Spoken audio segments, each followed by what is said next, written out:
Okay, so it's been a while since my last episode, but I think it's timely, this one. Some of you may know that I'm an innovation advisor, and part of what I do is I work for a government agency in New Zealand called Callaghan Innovation, and I specialise in Web3, AI, software, autonomous organisations, those kinds of ventures. And ultimately, my role is to be able to unearth and identify a potential frontier venture, meaning frontier innovation, ideally the next unicorn. And so part of my day-to-day job is I look after a portfolio of founders of frontier ventures in that space, and utilizing my expertise and skills, I help guide them, either into R&D mode and help them to access resources along the way, or more often than not, it's an organization that has been doing R&D for a while and helping them to get onto a commercialization path so they can commercialize that their R&D. And so the reality of the space, so I look after Web3. So within Web3, it could be a venture that is the next, it could be the next replacement for the blockchain. It could be a new protocol. It could be a crypto asset. It could be, it could be a distributed application, a decentralized application. It could be any number of things. And I think the thing that I find interesting is that people assume that I'm a crypto assets kind of person. And the truth is I own less than $100 worth of cryptocurrency. I'm not up with the play on what's happening in the cryptocurrency space, and I'm not even interested in the slightest. And people are often surprised by this. Well, how can you be the expert in Web3 and not be into cryptocurrency? So I'm going to explain that now. So I'm noticing on LinkedIn and online, a lot of people are talking about how CBDCs, a government-controlled, centralized cryptocurrency. And I'm getting asked about it quite a lot now. And, a lot of people are saying that stable coins, meaning an asset, an intangible digital asset that's backed by a tangible value. They say this is going to be the next big thing. This is going to be the next wave. This is going to be, what takes us into the next phase. And, some people say, centralized, government-owned and regulated currency is where it's going to go. Some are saying Bitcoin is going to be the de facto, and in some countries that's even happening already. And doing what I do for a job, people, they want my opinion. The most common question I get asked is, when do you think it's going to turn bullish again? When it's depending whether it's bearish or bullish. And I'm just not interested, and I'm going to explain why. Actually, I'm going to throw one more thing into the mix. The other thing is people talking about, fiat currency is going to die. Fiat currency is dead. And cryptocurrencies have proven that debt-based means of exchange, i.e. fiat currency, is dead. And so I'm going to share my perspective, because working for a government agency, Callaghan Innovation, we don't have any teeth. We are simply advisors. researchers, scientists. We're there to guide and support and assist other people on their journey. We are indifferent to the perspectives of everyone. We're only interested in actualizing the potential of their innovation. So whether it's the Reserve Bank that we deal with and they engage us to consult and assist with strategy and all sorts of things, or whether you are let's say an extremely disruptive DAO that has, let's say it's the next disruptive thing in NFTs, and it's a new form of DAO that's impervious to government regulation. So whether you are either side of that spectrum, we're entirely indifferent. We are a container for all of the innovation in the economy. And it's important for me to say I'm speaking as myself, David Ding, that these aren't the views of Callaghan Innovation. But this is my perspective as a human being. And so we're going to help you regardless, because the economy is made up of all of it. Regulated, non-regulated, disruptive, graceful, innovative, stagnant, centralized organizations, decentralized organizations. And that is how it is always going to be. Wanting the entire ecosystem to be one thing and to be one way is ridiculous. And I can tell you from being in my position, doing what I do, the diversity is what makes it beautiful. And in fact, the diversity of it is what causes it to thrive. And the constant challenging of these opposing perspectives is forcing both of those polarities to evolve and to change and to adapt and become more. And inevitably what you see is each polarized aspect integrating more and more of its counterpart over time, becoming more of a fusion of both. And we're seeing this with decentralization.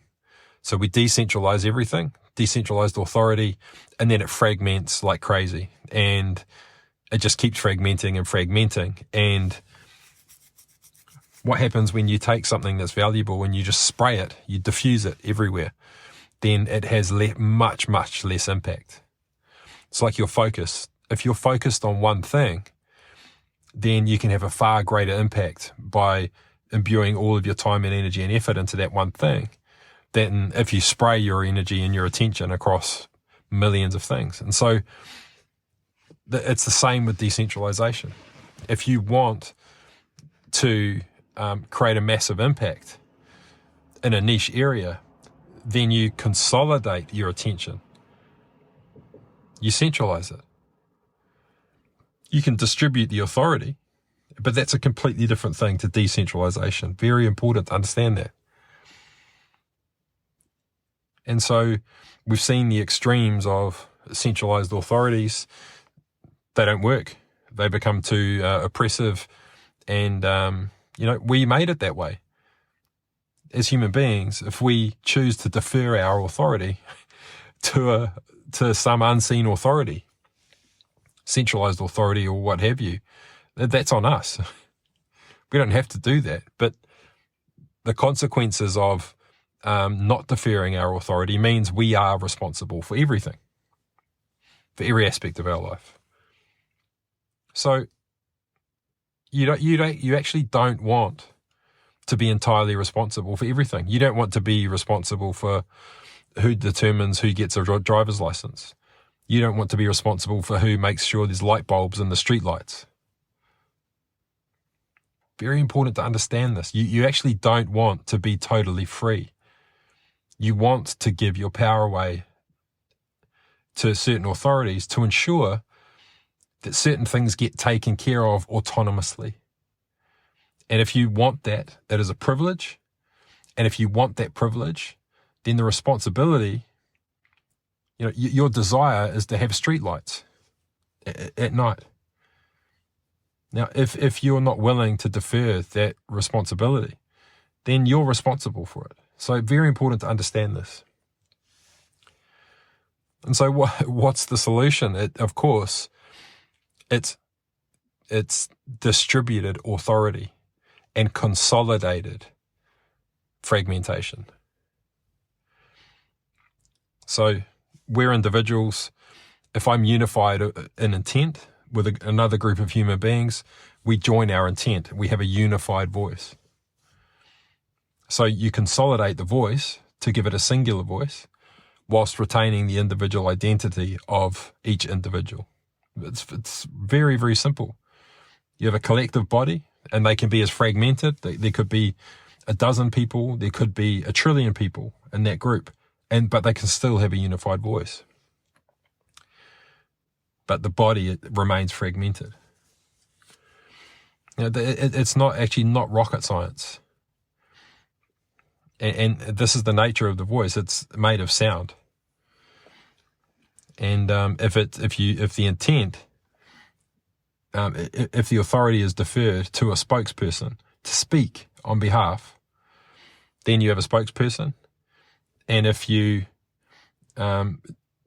delegate authority for someone to act on your behalf, then you have an agent.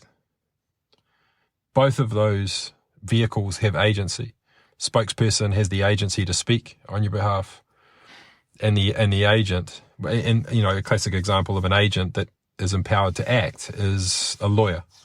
If a lawyer sends a letter on behalf of someone, they say, I'm the agent empowered to act for XYZ legal person.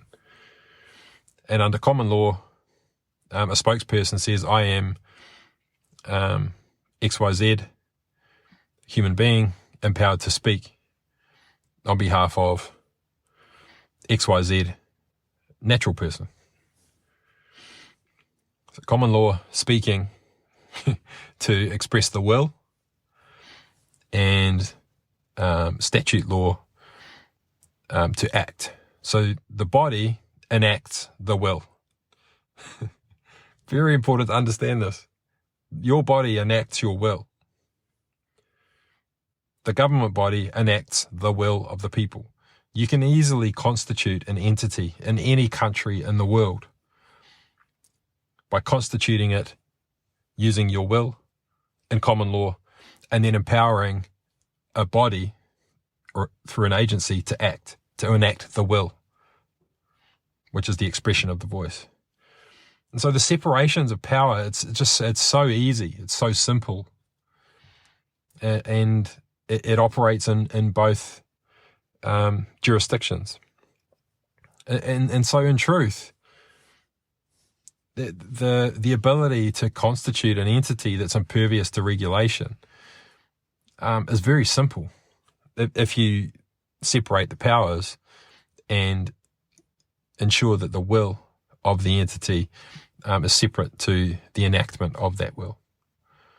And so, in the economy, if a government body wants to regulate against an agency that's empowered to act, it can do that. But it's super simple for the will of the let's say it's a common law trust, for the will of that group to revoke the authority from that agent, and then delegate it again to another entity, spin up another entity. So you can see it's, these things they're so simple, and yet in society we have these debates about disruption and regulation, and the regulators won't allow this, and the Treasury won't allow this, and the Commerce Commission won't allow this, and the Ministry of Justice won't allow this, and they'll pass a law, and et cetera, et cetera. And I deal with regulators on a day-to-day basis doing my job. And they're incredibly talented, wonderful people, and they're dedicated and devoted to protecting human beings from harm. All of them are. All of them are. And so the greatest threat to them is disruption, to disrupt the status quo. That's why they have so much resistance to innovation, because it has the potential to disrupt and therefore do harm. And that they are devoted to doing no harm. That doesn't make them bad people or anti-innovation. They are pro-preservation. And so you've got me, I deal with the regulators, I love them to bits, great people, super intelligent, ultra caring, and totally devoted to preservation. And then on the other side of the coin, I've got founders who are just hell-bent on disruption and want to decentralize government. They want to disrupt. And everything that contains centralized authority, they want to decentralize it. And they think that's the key to freedom. And I'm indifferent to that as well. I understand the perspective. And, this is the thing. Both of those perspectives are valid. If you're passionate enough to want to devote your entire life to decentralizing authorities, then you've probably had a few experiences of being on the receiving end of an abuse of centralized authority. Now, if you are a regulator and you've devoted your life to preserving the status quo so that people don't get hurt, you've probably been exposed to some scenarios in your life where there was a lack of regulation and you've seen harm, you've seen someone get hurt, or you've been hurt yourself. So both of those perspectives are valid. This is nature that we live in. And your environment is determining the way in which your nature arises. So unless we can, first and foremost, just understand and realize that nature is what it is. It's polarized and every perspective is valid. Every perspective is valid. If you're on one extreme, that's where you are. If you're on the other extreme, that's where you are. You don't have to justify it to anyone, least of all me, as someone that wants you to help you realize the value of your innovation. So I couldn't care less, is the truth. What I want is for people to be safe. I want what we cherish and value to be preserved. And I want to be a catalyst for graceful disruption, where we're perpetually challenging the accepted norms in a safe space, where we can fail, but where we come together to collaborate, to reconcile the obstacles and challenges along the way. The failures, which are inevitable when you're experimenting, they're inevitable when you're innovating. But the fact that we come up with a hypothesis that we are inspired to challenge, that's what matters. The fact that there's an innovator somewhere who daring enough to challenge the status quo with a profound vision of a future that could come to fruition someday if we disrupt and change things. But you can do a lot more harm than good if you are just focused on pure disruption. Without grace, then you create a lot more pain and suffering than you do positivity out of just pure radical disruption. And so in terms of, I used to consider myself on the far end of the spectrum in terms of disruption. My thinking in particular is, so I'm extremely visionary and big picture. But I'm unusual in that I can chunk a massive big picture down into its smallest component parts as well. So my view is I feel like I'm a container for all of it, and that all of it's valid. So I wanted to just set the scene with my perspective on the perspectives of the stakeholders in this space, in the overall economy, really. Just to set the scene, to share my perspective on the future of crypto assets, currency, fiat currency, CBDCs. Is it going to be Bitcoin? What's going to happen? Stable coins are the future. And here's what I will say. We can't have debt-based currency anymore. We can't have fiat. And so I'm going to give you the perspectives of all of those things that make them valid, and help you to realize that all of them are valid and all of them will remain valid. It's inevitable to me and it's obvious to me, but probably because I can see every perspective because of the position I'm in. So I want to tell one small story before I do this. And that is, let's say I went to the portfolio of founders I'm working with now and I said, okay, here's a fund, there's $1 billion. All of you can go into your commercialization path now and get everything that you need to commercialize now. And you can just shoot for the stars.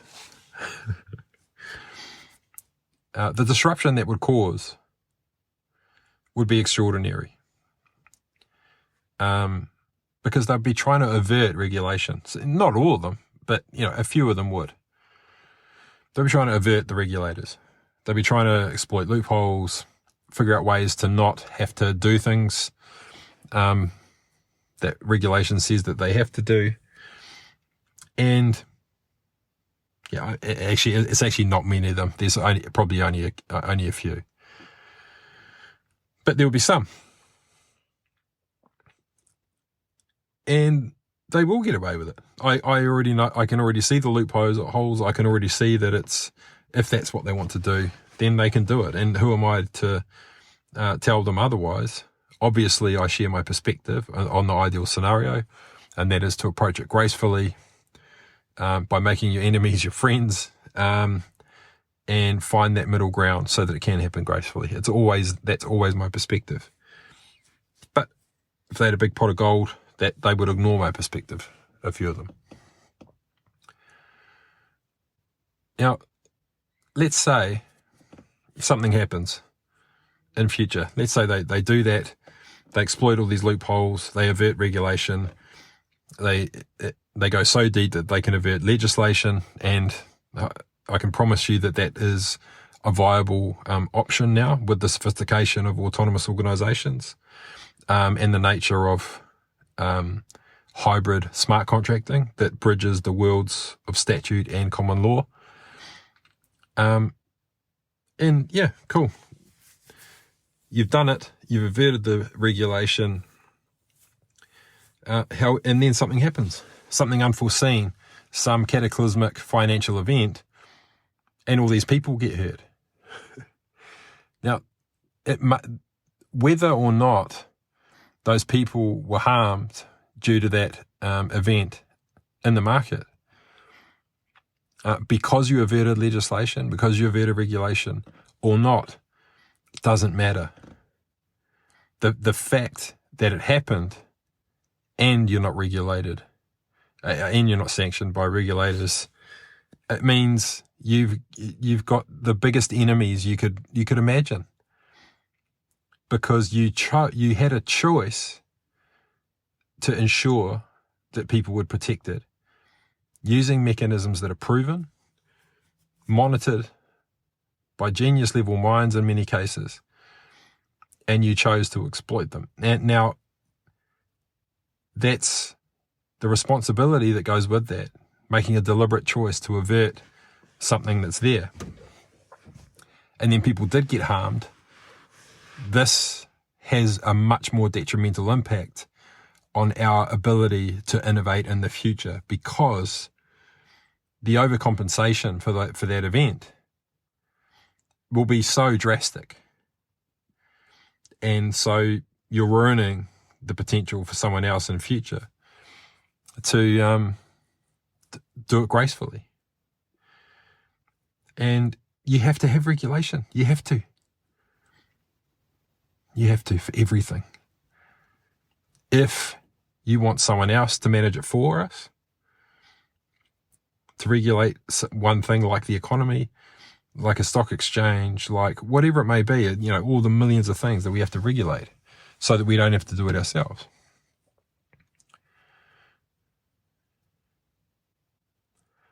Now, so in that scenario, yeah, the technology may be available to avert legislation and regulation, and you'll be free to go for it. But I strongly advise against it, and that's my stance. But it won't cause me to stop assisting you with making progress on your tech. Well, the commercialization of it for the GDP of the nation, ultimately. So here's the other end of the spectrum. So I'm only with Callaghan Innovation, the agency, until October. I've already developed something that is incredibly disruptive, potentially. It's so technical that there's only a handful of people that even are capable of understanding it. And so do I go ahead or do I stop and try and learn? And that's what I decided to do. Part of the reason I'm with Callaghan Innovation is so I can learn about legislation and regulation and meet the people who are doing it and try and understand their world and, figure out if there is a way to do it safely, because I'm not prepared to do harm, even though I can. It's a choice I get to make as a founder. And it's the right choice. Is it frustrating not being able to share my vision and the reality of how profound the innovation is with people that understand? Is it frustrating that no one can understand it? Of course, but I'm left with a choice. And I chose the right thing and I'm glad I came to work at Callaghan, because I've been able to contribute a lot to the local community, founders, and what I've learned and absorbed from the people around me is just mind-boggling. What I've learned about how essential and how driven and passionate these people are about preserving the well-being of human beings is touching. It's something I didn't expect. And, they are devoted, truly devoted. And so hopefully that gives you some context of where I am, the type of animal that I am. Ultimately, I'm a founder, I'm a visionary, I have incredibly disruptive ideas and, validated ones. And I'm not willing to do the harm, even though I can. And anyone that any regulator or legislator that my venture agitates, I'm not prepared to do that. I'm only prepared to agitate with mutual consent. And, when I finish in October, I will have established a lot of relationships with people that I can have conversations with and, can continue to talk about certain things until there is mutual consent and understanding. And so this brings me to the kernel of this podcast. And it is no more fiat currency, no more debt. It's all going to be value-based. All currency is going to be backed by tangible value, da-da-da. And so I'm going to say the same thing again, is all of them are valid. All of them will remain. And here's why.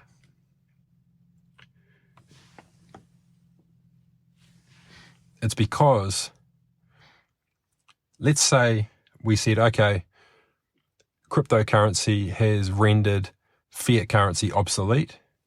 We don't need any more debt-based means of exchange. It's all going to be value-based means of exchange, and it's going to be a stable coin that's backed by tangible value. Okay, so there's no more debt-based currency.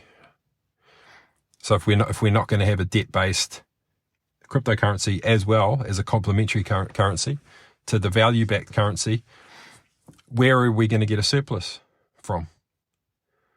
Because you have to understand, if every form of currency, if every means of exchange has to be backed by tangible value that already exists, that's already been realized, where does the surplus come from to realize latent value? Whether it's a raw material, whether it's an idea to meet a currently unmet need, there has to be debt. The indebtedness creates the surplus that enables us to realize future value. It collapses the axis of time and brings a vision for the future into the present moment. That's what debt is. That's why it was created. The entire universe is fueled by debt. Very important to understand, even at the base level of a sine wave. It's when you've applied pressure and then that pressure is released, the indebtedness is what enables it to have motion. You create resistance to something that has pressure and that is meant to be flowing, and you release it. And then it slowly catches up. This is the very mechanism for motion in the entire universe. It's indebtedness. It's a withholding of energy that wants to flow, and then a release of it. And the motion is the servicing of the debt. So if you have, let's look at the money supply. Let's say the entire money supply is now stable coins. Every stable coin is backed by tangible value, whether it's a commodity or whatever. But there's dormant potential, raw materials. So how do we metabolize the latent potential of the market? The dormant potential that has yet to be attributed to a new coin. How are we going to facilitate the exchange of business activity through the ecosystem to unearth that value? Debt. That is a means of exchange that has no value attached because it is devoted to unlocking dormant and latent potential in the market. And so what I foresee is a complementary currency to a debt-based means of exchange that is pinned to the value. Not a debt-based means of exchange. It is the stable coin is the de facto, has tangible, it's backed by tangible value. And then there is a complementary currency that is pinned to the stable coin that is created out of thin air, but is regulated in conjunction with the projected GDP of the market. And so if we want to metabolize 10% more, if we want to be 10% more productive than what we were the year before, then we create 10% more non-backed tokens that have the same value, that are devoted to unlocking dormant value within the market. Once we get really good at metabolizing it, it can become more. But then you've still got to regulate inflation. You've still got to regulate the benchmark value of the currency itself. And so enforced scarcity has to be imbued into the system, like a sine wave, to allow the production to catch up, to allow the surplus Because when there's a surplus, it has to become scarce again for there to be adequate pressure to force the ecosystem to produce again. You see? Now, the problem we have with regulation at the moment is that it comes out of nowhere. It's devoid of grace. Interest rates, whoop. Oh, I just bought my first home. I thought, next minute, interest rates and it's a mortgagee sale.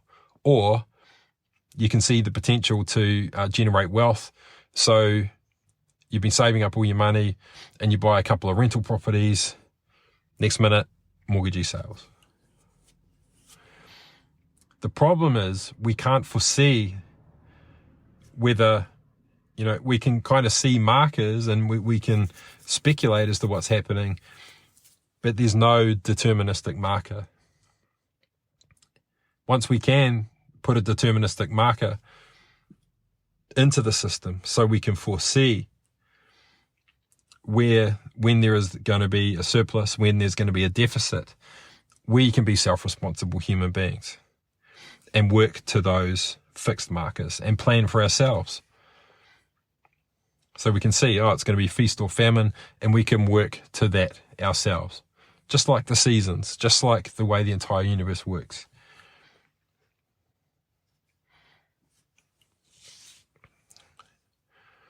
And this is where it will head, a hybrid.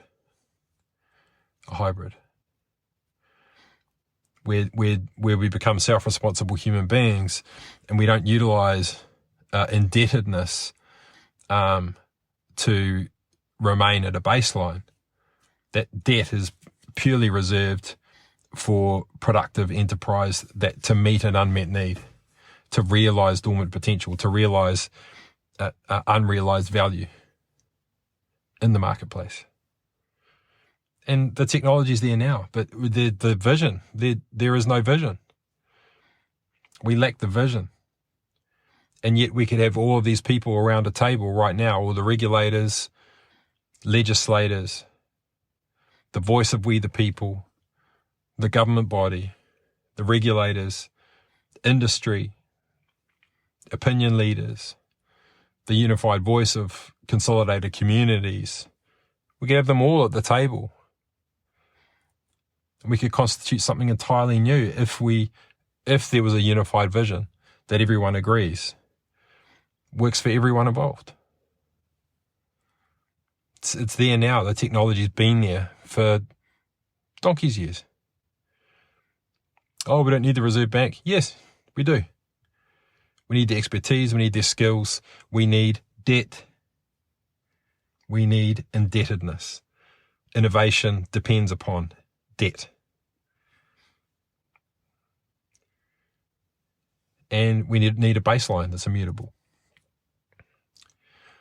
We need a mechanism to diffuse surplus, knowing that it's being utilized to meet an unmet need.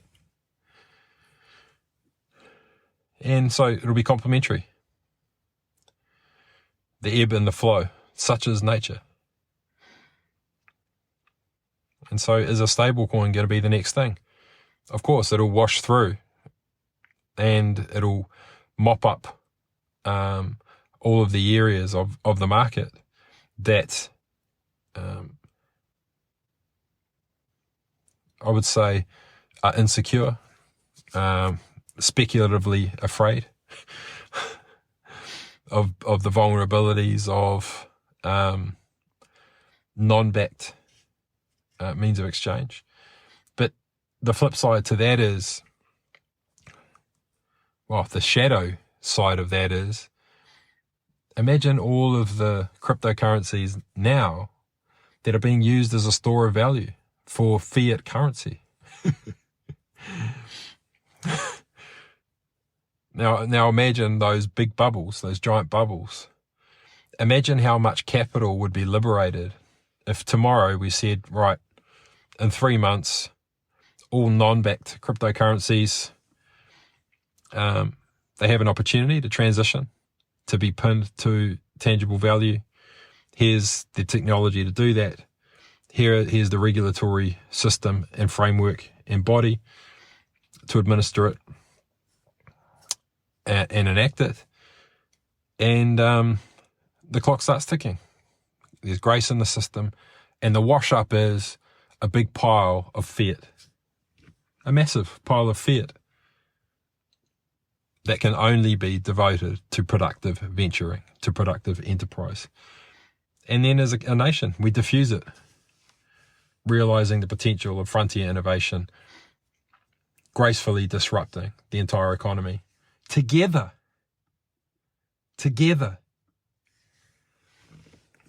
And that's all it is. It's just one podcast from me. I don't have a university degree. I'm not a regulator. I'm not a politician. I'm a visionary. And I have the perspective and the unique privilege of being able to see this for myself. It's all valid. All of it is valid. But how can we come together and do it together? Pop these bubbles with grace. We all know they exist. All of these intensely smart people, whether they're regulators or founders that I'm working with, they can all see it. They all know it. They all understand the perspectives, but they act as though they don't have any power to influence it or change it. They just allow it to be what it is and then just contribute to it, the best way that they can. But we can come together. We do it all the time. It was only a couple of weeks ago, someone at Callaghan asked me to facilitate a strategy session with a newly formed forum called the AI Forum in New Zealand. And it's the will of that community that's established it. They've come together and nominated each other, established a committee. And the unified intent of purpose of that group of people is the safe development of a frontier AI. And they're not going to be responsible for it. They're going to diffuse their expertise and skills into the community. And the people in that forum are extraordinary. Frontier innovators, CEOs of companies, professors, founders of extraordinary companies. So all it would take is to form another forum. But a pretty big one. A very big one.